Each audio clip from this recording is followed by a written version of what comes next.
사사기 21장으로 사사기는 대단원의 막을 내리게 되어집니다.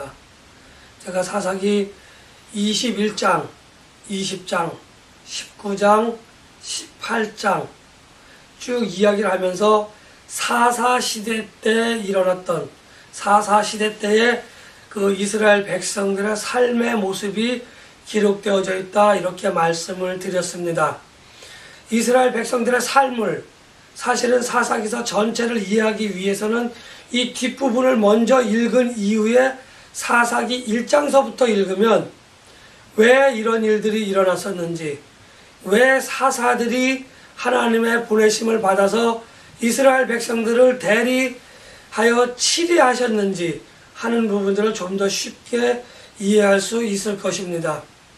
아무튼 사사기 21장은 사사기서 20장, 19장, 또 18장에서부터 이어졌던 그러한 내용들이 마무리가 되는 일입니다. 기브아 지역의 불량배들 때문에 일어났던 일, 레위 사람의 첩이 밤새 몹쓸짓을 당하고 새벽녘에 노임을 다 받았는데, 그 노임을 받은 것이 그냥 선한 의도로 놓아준 것이 아니라 죽음을 당할 때에 죽을 것을 알고 놓아주는 악한 의미의 노임을 당했다고 하는 사실을 우리는 알고 있습니다.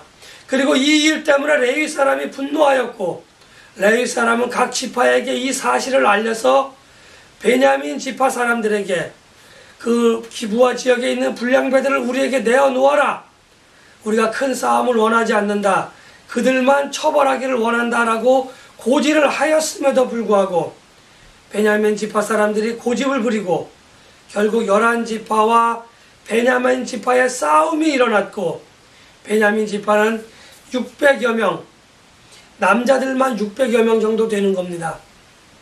600여 명만 살아남고 진멸당하는 그러한 상황이 이제 사사기 20장까지의 대략적인 상황이다, 이렇게 말씀드릴 수 있습니다. 싸움이 다 끝났습니다. 싸움이 다 끝나고 미스바에 모였던 많은 11지파 사람들이 그곳에서 하나님께 싸움을 마친 이후에 번제와 화목제를 드리고, 그리고 이제 흩어지기 일 바로 직전에 이 11지파 사람들이 함께 맹세를 합니다. 그 맹세의 내용은 무엇이냐면, 이렇게 악한 베냐민 지파 사람들을 징계하기 위하여 11지파 사람들이 자기의 딸들을 베냐민 지파 사람들의 남자에게 시집을 보내지 않겠다, 아주 맹세를 하게 되어집니다. 이 맹세는 그냥 우리끼리 사람들끼리 한 그러한 맹세가 아니라 하나님 앞에 11지파가 뜻을 모아서 악을 징벌하겠다라고 하는 의미에서 그렇게 맹세를 하였던 겁니다.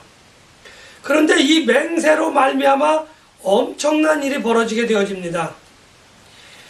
번제와 화목제를 드려서 싸움을 정리하고 이제 흩어지려고 했더니 11지파가 이렇게 맹세를 하고 난 이후에 가만히 보니까 자기네 지파에 속한 딸들이 베냐민 지파에 속한 사람들과 결혼을 하지 않으면 베냐민 지파는 그 기업을 이어나갈 수 없던 겁니다. 다른 말로 이야기하면 베냐민 지파는 소멸되어져 갈 수밖에 없는 거예요. 이제 남자 600여 명이 결혼을 하지 못하면 후손을 얻지 못할 것이고, 후손을 얻지 못하면 그들이 가졌던 모든 것들은 다 다른 지파 사람들에게, 혹은 그 다른 지파에게 시집간 그 친척들에게, 인척들에게 다 분배되어져서 그 베냐민 지파가 가졌던 땅의 그 기업, 그 땅을 기업이라고 이야기할 수 있는데 그것이 사라져 버린다라는 거예요. 그래서 11지파가 가만히 생각해 보니까 큰일이 났던 겁니다. 베냐민 지파가 없어진다고 하는 것은, 하나님께서 완성해 놓으신 언약 공동체, 하나님과 이스라엘 백성들의 언약 공동체가 12지파가 있는데 그 중에 한 지파가 없어진다는 거예요.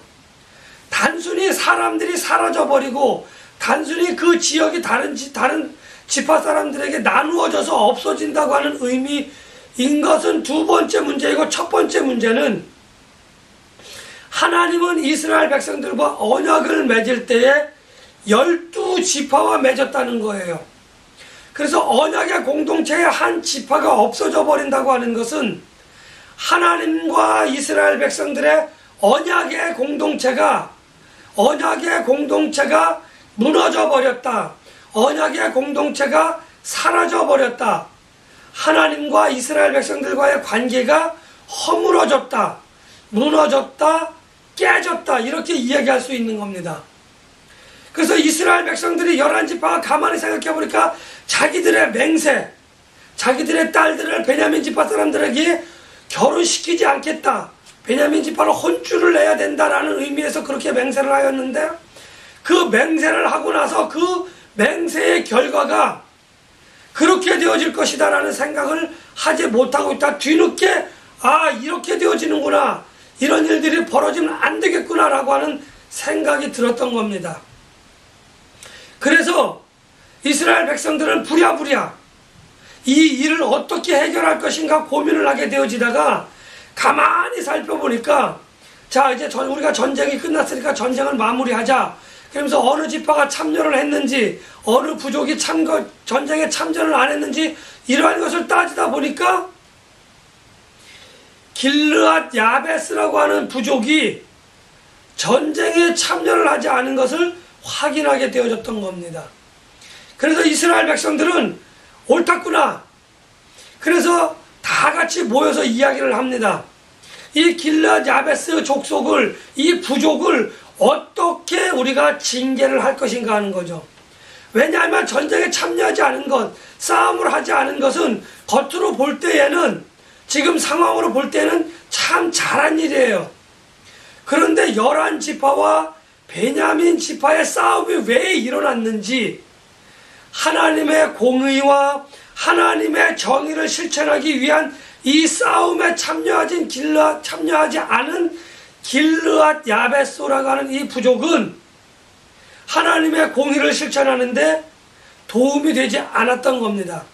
그래서 징계를 하기로 작정을 해요. 그래서 길르앗 야베스의 족속의 딸들을 이렇게 납치를 했다고, 성경에는 납치를 했다고 이야기하고 있는데, 11지파 사람들이 납치를 합니다. 그래서 이 400여 명이라고 하는 여인들을 베냐민 지파의 남자들에게 강제 결혼을 시켜버려요. 그런데 아까 말씀드렸지만 600여 명 가운데 400여 명이 결혼을 했고 200여 명의 남자들이 아직 짝을 찾지 못했던 겁니다. 그래서 나머지 11지파가 가만히 또 생각을 해봅니다. 이 문제를 어떻게 풀어나갈 것인가 라고 생각하고 있다가 가만히 보니까 어떤 부족의 여인들이 때만 되면, 축제일만 되면 춤을 추는 그러한 그 축제를 하고 있다고 하는 거예요. 그래서 가만히 보니까 알았다. 그래서 이제 베냐민 지파 사람들에게 알려줍니다. 자, 어느 지역에 가면 그곳에 축제가 있을 것인데 그 축제 때 보면 여인들이 춤을 추러 나올 거야. 그러면 너희들이 가만히 보고 있다가 마음에 드는 여인을 너희들이 데려다가 너희들이 결혼을 해라 라고 이야기해서, 이제 베냐민 지파 사람들은 600여 명의 남자들이 그 여인들을 그렇게 납치 아닌 납치를 해서 결혼을 하게 되어집니다. 그래서 베냐민 지파의 600여 명의 남자들이 결혼을 하게 되어지고, 정말 하나님의 진노를 입어서 전쟁 가운데에 멸망할 수밖에 없었던 베냐민 지파, 소멸져 갈 수밖에 없는 베냐민 지파가 다시 회생을 하게 되어집니다. 소생을 하게 되어지는데, 이 베냐민 지파의 중요한, 왜 베냐민 지파가 이렇게 다시 소생해져야 되는가 하는 부분에 관해서는 하나님의 은혜와 하나님의 사랑이 아니면 불가능했다, 이렇게 이야기를 합니다. 우리가 잘 알고 있겠지만 베냐민 지파에서는 큰 사람 두 사람이 나오게 되어집니다. 성경에 기록되어진 첫 번째 사람이 사사 에웃이라고 하는 사람이 이 베냐민 지파 출신인 겁니다. 지금 상황이 맞지 않아요. 왜냐하면 앞에 사사들이 다 나왔고, 그리고 지금 이스라엘 백성들의 삶의 모습이 나옵니다. 그래서 제가 설교를 시작하면서 이 뒷부분을 먼저 읽고 사사기서 1장서부터 읽어야 된다라고 말씀드렸던 게, 이 뒷부분의 내용을 보고 그리고 그 뒤에 사사들이 왜 나왔는지 하는 부분들인 거죠. 지금 이 사사기의 기록은 두 갈식으로 되어져 있는 겁니다. 뒤에 백성들의 삶이 나오고 이 삶 때문에 사사들이 나온 것이, 사사들이 출현했다고 하는 것이 기록되어져 있어요. 이것이 순서인데 사사들의 출현이 먼저 되어져 있고 백성들의 삶이 나중에 기록되어져 있다고 하는 겁니다. 뿐만 아니라 이 베냐민 지파 사람 가운데에 이스라엘의 초대 왕인 사울이 나오고 있다고 하는 겁니다. 사울 왕이 베냐민 지파였다고 하는 사실이에요.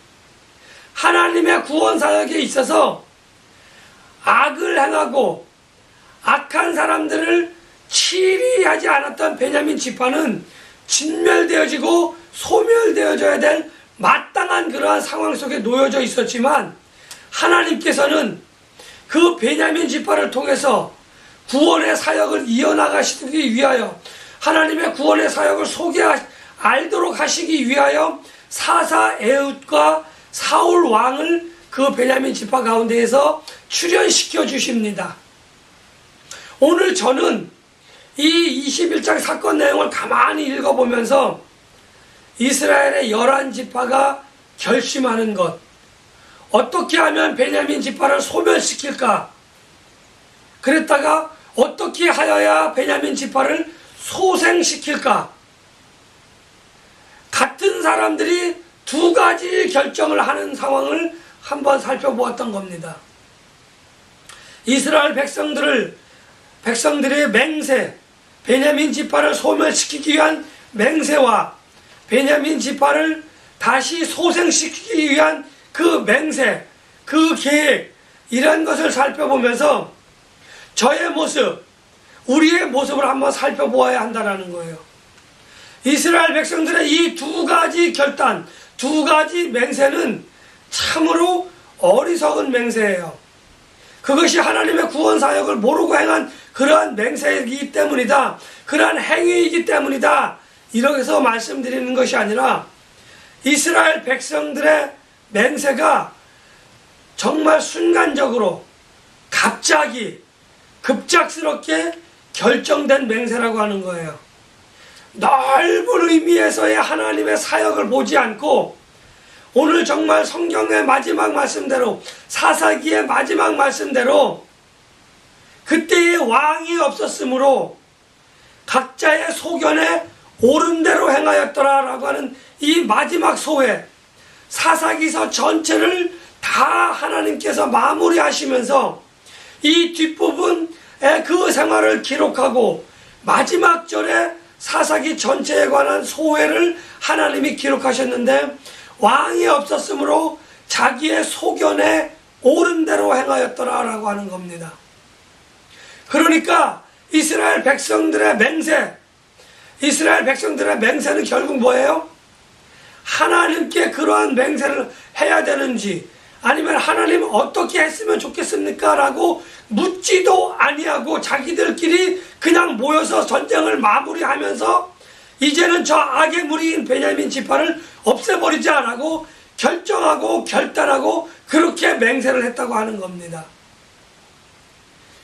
교회나 신앙 공동체 또는 모든 공동체들이 어떠한 일들을 결정함에 있어서 우리가 그렇게 결정하고 있지는 않은지 한번 돌아보아야 합니다.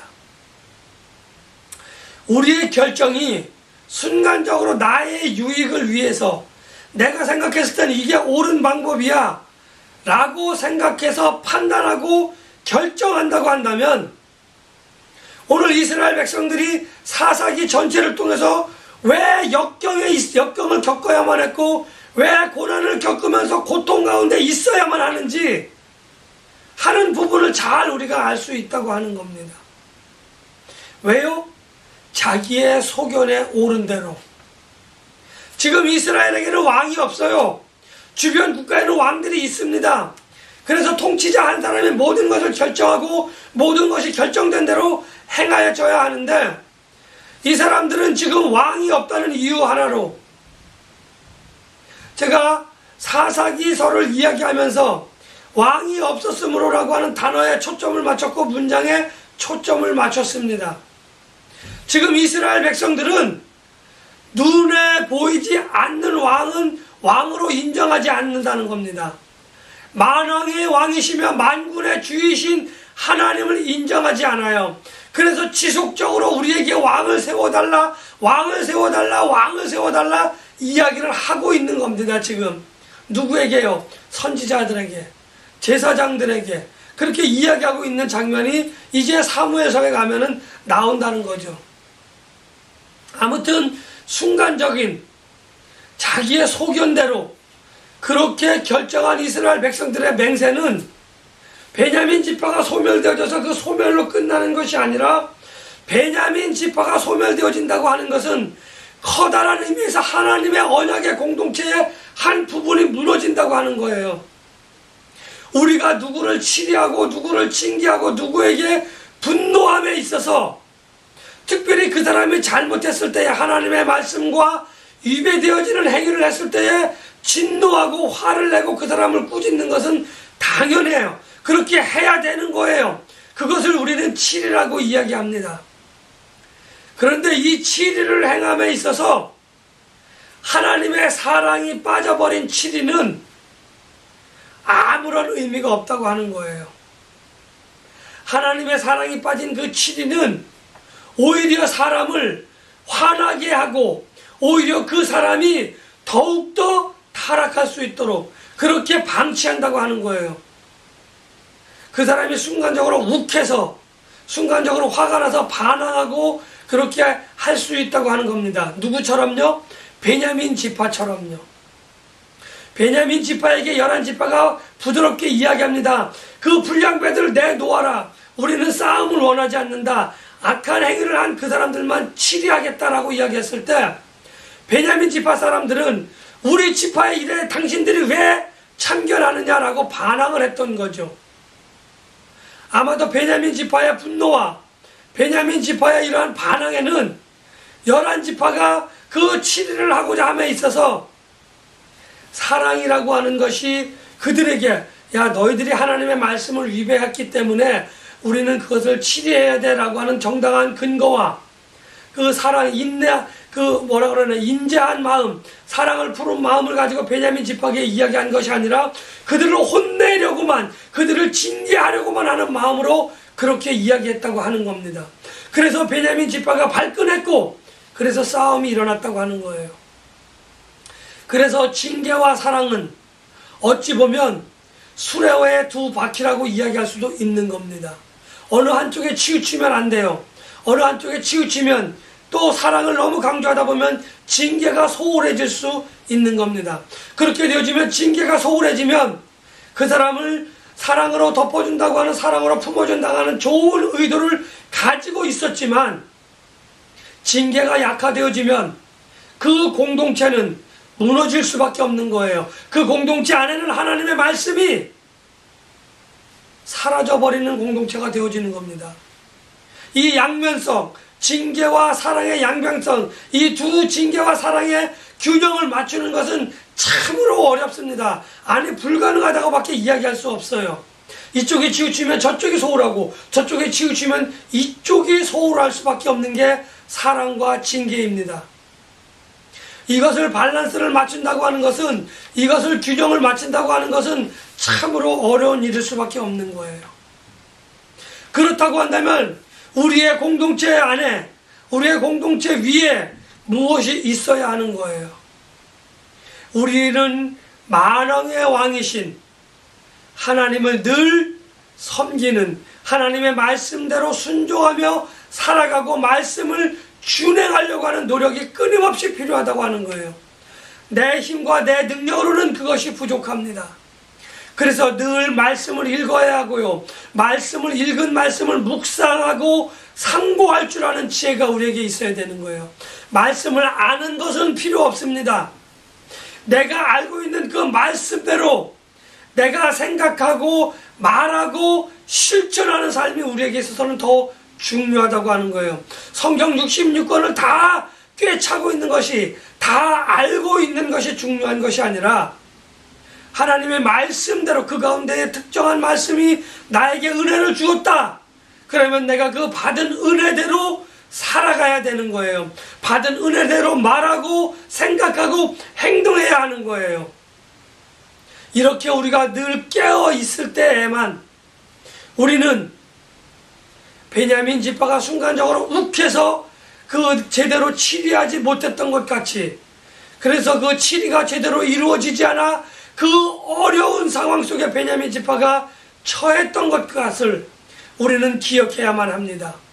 베냐민 지파의 위기는 11지파의 잘못도 있었지만 그 이전에 베냐민 지파가 좀 더 지혜롭게 그렇게 판단하고 행동을 했다고 한다면 동족 상잔이라고 하는, 또 베냐민 지파의 소멸이라고 하는 그러한 일들이 벌어지지 않을 뻔했다고 하는 겁니다. 작게 지혜롭게 잘 처리될 수 있었던 문제가 한 지파가 순간적으로 분노하고 한 지파가 순간적으로 자기의 감정을 이기지 못하고 처리했던 그 일 때문에 하나님의 전체 언약의 공동체는 깨지고 무너질 수밖에 없었던 그 위기를 하나님의 사랑과 하나님의 은혜로 오늘 이스라엘 백성들이 잘 해결했었던, 잘 그 위기를 극복했었던 사례를 사사기서 마지막에 우리는 볼 수 있던 겁니다. 아무튼 사사기서 전체를 통해서 하나님은 그 결론적으로 하시는 말씀, 그때의 왕이 없었으므로 이스라엘 백성들이 자기의 소견에 옳은 대로 행하였더라 라고 하는 그 말씀은 사사기서 전체를 아우르는 말씀입니다. 아울러 지금 이 순간, 지금 이 시간 우리는 나의 삶을 돌아보아야 합니다.